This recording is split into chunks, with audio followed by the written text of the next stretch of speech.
కేశినేని నాని గారు, మీరు ఒక పేరున్న ఎంపీ, అంటే టీడీపీ పార్టీలో ఉన్నప్పుడు ఎంత కీలకమైన వ్యక్తిగా మీరు పనిచేశారో పార్టీ చూసింది, ప్రజలు చూశారు.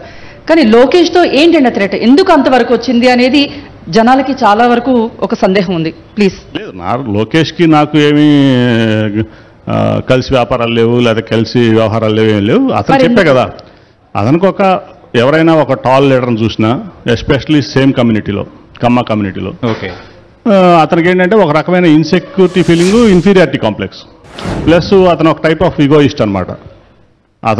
అతని వల్లే ఇవాళ పార్టీ అంత నష్టపడినా, 19లో అంత ఘోరంగా ఓడిపోయినా అతని పాలసీలే.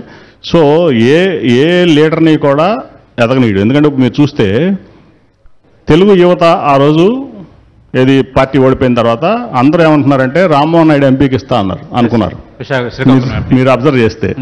కానీ ఎవరికి ఇచ్చారు? ముక్కు మొహం ఊరు పేరు తెలియని వ్యక్తికి, అది ఎవరో కూడా తెలియదు, పార్టీలో కూడా ఎవరికి తెలియదు.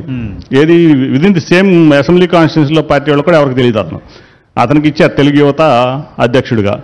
అంటే అదే తెలుగు యువత అధ్యక్ష పదవి రామ్మోహన్ నాయుడుకి ఇచ్చుంటే పార్టీ పంచకళ్యాణి గుర్రం పరిగెత్తుంటే ఆ రోజు నేను భావించా. ఓకే, కానీ ఎందుకు ఇవ్వలేదు? నారా లోకేష్ అనేవాడు అతను రామ్మోహన్ నాయుడుకి ఇస్తే ఇతను సరిపోవడం.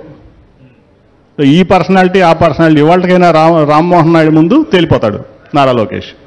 మైట్ బి పార్టీ వాళ్ళ తాతగారు పెట్టి ఉండొచ్చు, పార్టీ వాళ్ళ నాన్నగారు నడిపి ఉండొచ్చు, పార్టీ వాళ్ళదై ఉండొచ్చు.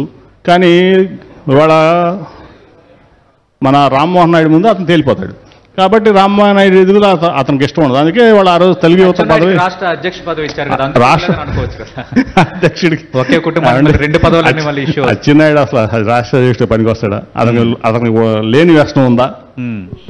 అతను అధ్యక్షుడు ఏంటండి తెలుగుదేశం పార్టీకి? ఎన్టీఆర్ పెట్టిన పార్టీకి అతను అధ్యక్షుడా?